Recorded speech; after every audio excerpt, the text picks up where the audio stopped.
बिस्मिल्लाहिर्रहमानिर्रहीम। अस्सलाम वालेकुम स्टूडेंट्स। आज के लेक्चर में हम क्लास 9 यूनिट नंबर 1 एक्सरसाइज 1.6 के क्वेश्चन नंबर 2 को सॉल्व करेंगे, जिसकी स्टेटमेंट है solve the following system of linear equation using Cramer's rule. यानी कि हमने लीनियर इक्वेशंस को क्रेमर रूल के जरिए सॉल्व करना है। तो हमने इस इक्वेशन को नाम दिया है इक्वेशन नंबर 1 का और इसको नाम दिया है इक्वेशन नंबर 2 का।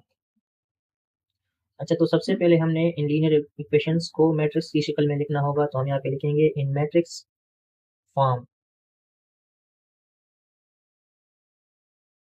अच्छा, तो इन इक्वेशंस को हमने मैट्रिक्स की शक्ल में लिखना है। यहाँ पर x का कोफिशिएंट 1 के बराबर है और y का कोफिशिएंट -2 के बराबर है। यहाँ पर x का कोफिशिएंट 2 के बराबर है, जबकि y का कोफिशिएंट -1 के बराबर है।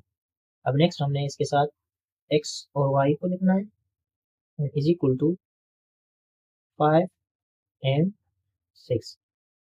इस मैट्रिक्स को हमने नाम देना है a का। इसको x से डिनोट करेंगे और इसको b से डिनोट करेंगे। अच्छा, क्रेमर रूल को इस्तेमाल करने के लिए सबसे पहले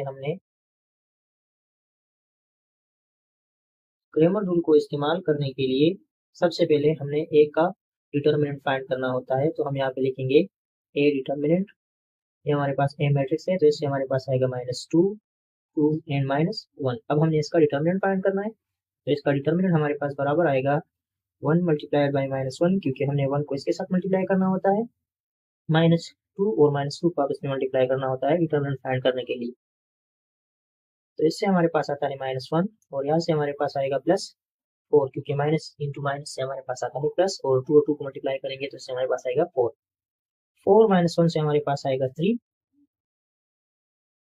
और 3 हमें पता है कि 0 के बराबर नहीं है, तो इसका मतलब है कि ये हमारे पास नॉन सिंगुलर है और इसका सोल्यूशन एग्जिस्ट करता है। Solution exist. अच्छा, अब आगे हमने क्या करना होता है, हमने x और y की वैल्यू को फाइंड करना है। तो x की वैल्यू को फाइंड करने का जो फार्मूला है हमारे पास, वो बराबर है ax determinant divide by a determinant. अब ax किस चीज के बराबर है, हम यहाँ पे लिखेंगे ax। तो ax की वैल्यू हमारे पास किस चीज के बराबर आएगी। सिंपली आपने क्या करना है, ये जो फर्स्ट कॉलम है आपके पास, a का फर्स्ट कॉलम आपने b के साथ रिप्लेस कर देना है। तो 1 और 2 की जगह हम यहाँ पे लिखेंगे 5, 6 और -2 एंड -1 अपनी जगह पे। अब हमने क्या करना है, ax का डिटर्मिनेंट फाइंड करना है। तो इससे हमारे पास आएगा 5 -2 6 -1। 5 और -1 को मल्टीप्लाई करेंगे, -6 और -2 को मल्टीप्लाई करेंगे, तो इससे हमारे पास आता है -5,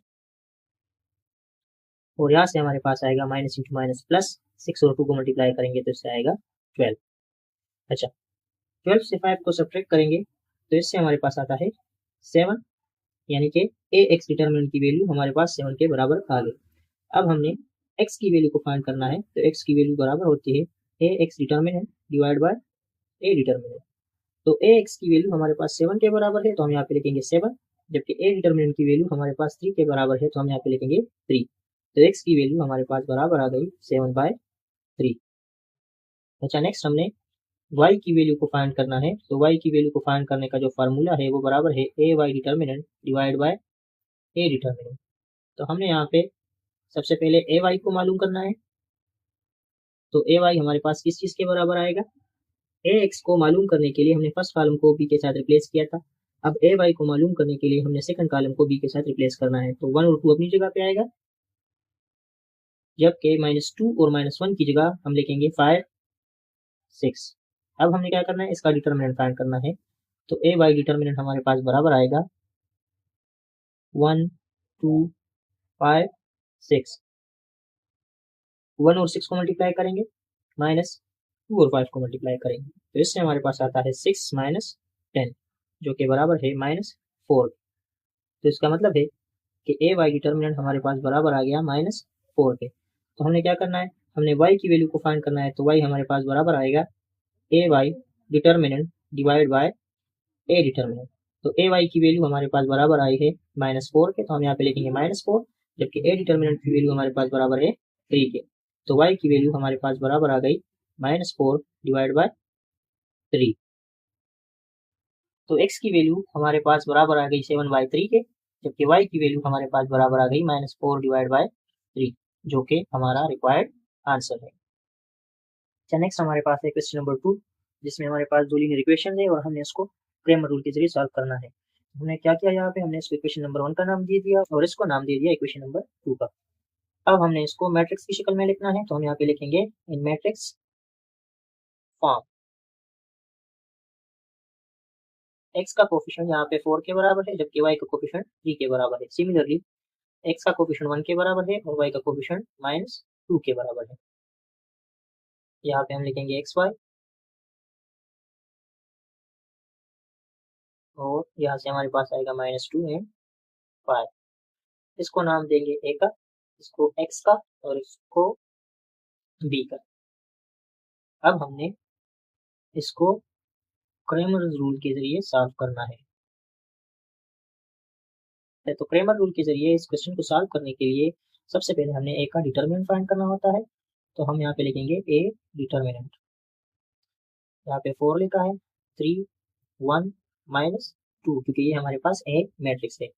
अब हमने इसका डिटरमिनेंट फाइंड करना है, तो 4 को -2 के साथ मल्टीप्लाई करेंगे, -1 को 3 के साथ मल्टीप्लाई करेंगे, यानी कि ये इसके साथ मल्टीप्लाई होगा और ये इसके साथ मल्टीप्लाई होगा। तो यहाँ से हमारे पास आता है -8 और यहाँ से हमारे पास आता है -3, तो इससे हमारे पास आएगा -11, यानी कि ए डिटरमिनेंट की वैल्यू हमारे पास -11 के बराबर है, जो कि 0 के बराबर नहीं है। और इसका मतलब ये है कि जो सोल्यूशन है हमारे पास वो एग्जिस्ट करता है, क्योंकि ये हमारे पास नॉन सिंगुलर है। अच्छा, नेक्स्ट हमने x की वैल्यू को फाइंड करना है। तो x की वैल्यू को फाइंड करने के लिए जो फार्मूला हमारे पास है वो बराबर है ax determinant divide bye a determinant. तो हमने सबसे पहले ax को मालूम करना है, तो ax हमारे पास बराबर है, ax को फाइंड करने के लिए हमने सिंपली ये जो A मैट्रिक्स है हमारे पास, इसका ये जो फर्स्ट कॉलम है इसको रिप्लेस करना है B के साथ। तो हमारे पास आएगा -2 5 3 -2, 3 और -2 अपनी जगह पे आएगा और जो फर्स्ट कॉलम है उसकी जगह हम -2 और 5 लिखेंगे। अब हमने क्या करना है, Ax डिटरमिनेंट को फाइंड करना है। तो Ax डिटरमिनेंट हमारे पास बराबर आएगा -2 3 5 एंड -2। इसका डिटरमिनेंट फाइंड कर ले, तो -2 एंड -2 आपस में मल्टीप्लाई होंगे, -3 और 5 आपस में मल्टीप्लाई होंगे। तो -2 और -2 के मल्टीप्लिकेशन से हमारे पास आता है +4, -5 और 3 को मल्टीप्लाई करेंगे तो इससे हमारे पास आता है 15। तो Ax डिटरमिनेंट की वैल्यू हमारे पास बराबर आ गई -11 के। अब हमने क्या करना है, x की वैल्यू को फाइंड करना है। तो x की वैल्यू को फाइंड करने के लिए हमारे पास फार्मूला है Ax determinant divide bye a determinant. तो इसमें वैल्यूज को पुट कर दे। Ax डिटरमिनेंट हमारे पास बराबर आया है -11 के, तो हम यहाँ पे लिखेंगे -11, जबकि a डिटरमिनेंट भी हमारे पास बराबर है -11 के। इन दोनों को सॉल्व करेंगे तो इससे हमारे पास आता है 1, यानी कि x की वैल्यू हमारे पास 1 के बराबर है। अच्छा, सिमिलरली हमने y की वैल्यू को फाइंड करना है। तो y की वैल्यू को फाइंड करने का जो फार्मूला है वो बराबर है ay determinant divide bye a determinant. तो सबसे पहले हमने ay को मालूम करना है। तो ay को मालूम करने के लिए हमने क्या करना होता है, ये जो सेकंड कॉलम है इसको रिप्लेस करना होता है b के साथ। तो फर्स्ट कॉलम अपनी जगह पे आएगा, यानी 4 1 अपनी जगह पे, 3 -2 की जगह हम लिखेंगे -2 एंड 5, क्योंकि इस कॉलम को हमने इसके साथ रिप्लेस कर दिया है। अब हमने क्या करना है, ay डिटरमिनेंट को फाइंड करना है। तो ay डिटरमिनेंट हमारे पास बराबर आएगा 4 -2 1 एंड 5। इसका डिटरमिनेंट फाइंड कर ले, तो 4 5 के साथ मल्टीप्लाई होगा, -1 -2 के साथ मल्टीप्लाई होगा, तो इससे हमारे पास आता है 20 प्लस 2, तो इससे आ गया 22, यानी कि a डिटरमिनेंट की वैल्यू 22 के बराबर है। अच्छा, तो y की वैल्यू को फाइंड करने का जो फार्मूला था वो बराबर है a determinant divide bye a determinant. तो a डिटरमिनेंट की वैल्यू 22 के बराबर है, a डिटरमिनेंट की वैल्यू -11 बराबर है, तो इससे हमारे पास आता है -2, क्योंकि इसको इसके साथ डिवाइड करेंगे तो इससे हमारे पास आएगा -2। तो y की वैल्यू हमारे पास -2 के बराबर आ गई। तो जो फाइनल आंसर है वो हमारे पास बराबर है x = 1 एंड y = -2, जो कि हमारा रिक्वायर्ड आंसर है। अच्छा, नेक्स्ट हमें क्वेश्चन नंबर 3 को सॉल्व करना है, जिसमें हमारे पास दो लीनियर इक्वेशंस हैं और क्रेमर रूल के जरिए इसको सॉल्व करना है, यानी कि इसका सॉल्यूशन फाइंड करना है। तो हमने इस इक्वेशन को नाम दिया है इक्वेशन नंबर 1 का और इसको नाम दिया है इक्वेशन नंबर 2 का। सबसे पहले इन इक्वेशंस को मैट्रिक्स की शक्ल में लिखेंगे। तो यहाँ पे x का कोफिशिएंट 5 के बराबर है और y का कोफिशिएंट 7 के बराबर है। सिमिलरली x का कोफिशिएंट 3 के बराबर है जबकि y का कोफिशिएंट 1 के बराबर है। इसके साथ ही हमारे पास आएगा x y is equal to 3 5। अच्छा, इसको नाम देंगे a का, इसको डिनोट करेंगे x से और इसको नाम देंगे b का। हमें इसको क्रैमर रूल के जरिए सॉल्व करना है, तो हम यहाँ पे लिखेंगे यूजिंग क्रैमर्स रूल। अच्छा, क्रैमर रूल के जरिए इस क्वेश्चन को सॉल्व करने के लिए सबसे पहले हमें a का डिटरमिनेंट फाइंड करना होता है। हम यहाँ पे लिखेंगे a डिटरमिनेंट, यहाँ पे 5 आएगा, साथ ही आएगा 7, 3 एंड 1। तो a डिटरमिनेंट की वैल्यू हमारे पास बराबर आएगी 5 को 1 के साथ मल्टीप्लाई करेंगे माइनस 3 को 7 के साथ में। तो यहाँ से हमारे पास आएगा 5 माइनस 7 3 आर 21, तो यहाँ से हमारे पास आएगा 21। 5 माइनस 21 से हमारे पास आता है माइनस 16। तो ए डिटरमिनेंट की वैल्यू हमारे पास बराबर आ गई माइनस 16 के, जो कि 0 के बराबर नहीं है। तो इसका मतलब है कि सोल्यूशन हमारे पास एग्जिस्ट करता है। अच्छा, तो x की वैल्यू को फाइंड करने का जो फार्मूला है हमारे पास वो बराबर होता है A X determinant divide by A determinant. तो सबसे पहले हमने ए एक्स को फाइंड करना होता है, तो ए एक्स हमारे पास बराबर है, ये जो फर्स्ट कॉलम है आपके पास ए का फर्स्ट कॉलम आपने रिप्लेस कर देना है बी के साथ। तो 5 और 3 की जगह हम यहाँ पे लिखेंगे 3 5 और 7 1 अपनी जगह पे, 7 और 1 अपनी जगह पे आएगा। अब हमने इसका डिटरमिनेंट फाइंड करना है, तो हम यहाँ पे लिखेंगे ए एक्स डिटरमिनेंट 3 7 5 1। अब हमने क्या करना है, इसका डिटरमिनेंट फाइंड करना है, तो 3 को 1 के साथ मल्टीप्लाई करेंगे माइनस 5 को 7 के साथ मल्टीप्लाई करेंगे। तो यहाँ से हमारे पास आएगा 3 माइनस 7 5 35। 3 माइनस 35 से हमारे पास आता है माइनस 32। तो ए एक्स डिटरमिनेंट की वैल्यू हमारे पास माइनस 32 के बराबर आ गई।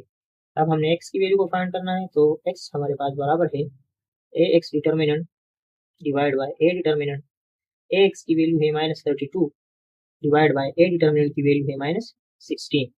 तो इससे हमारे पास आता है 2, क्योंकि ये इससे डिवाइड करेंगे तो इससे हमारे पास 2 आता है। तो एक्स की वैल्यू हमारे पास बराबर आ गई 2 के।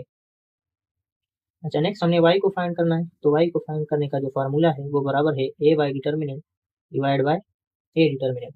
तो सबसे पहले हमने ए वाई को फाइंड करना होता है, तो ए वाई को फाइंड करने के लिए आपने इस सेकंड कॉलम को इस बी के साथ रिप्लेस करना है। तो 5 और 3 अपनी जगह पे आएगा और ये सेकंड कॉलम जो है हमारे पास 7 1 की जगह हम लिखेंगे 3 5।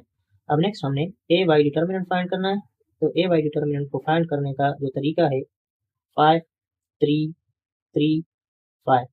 तो इसको मल्टीप्लाई करेंगे तो 5 multiplied by 5 minus 3 multiplied by 3, तो इससे हमारे पास आता है 25 और यहाँ से हमारे पास आता है 9। तो ए वाई डिटरमिनेंट की वैल्यू हमारे पास बराबर आ गई 16 के। अच्छा, अब y को फाइंड करने का जो फार्मूला है वो बराबर है A Y determinant divide by A determinant.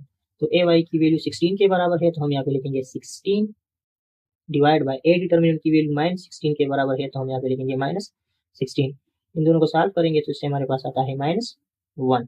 तो y की वैल्यू हमारे पास बराबर आ गई माइनस 1 के। तो x की वैल्यू हमारे पास 2 के बराबर आ गई, जबकि y की वैल्यू माइनस 1 के बराबर है और जो कि हमारा रिक्वायर्ड आंसर है। तो ये था आज का लेक्चर। उम्मीद है आप लोगों को समझ आई होगी। दुआओं में याद रखिए।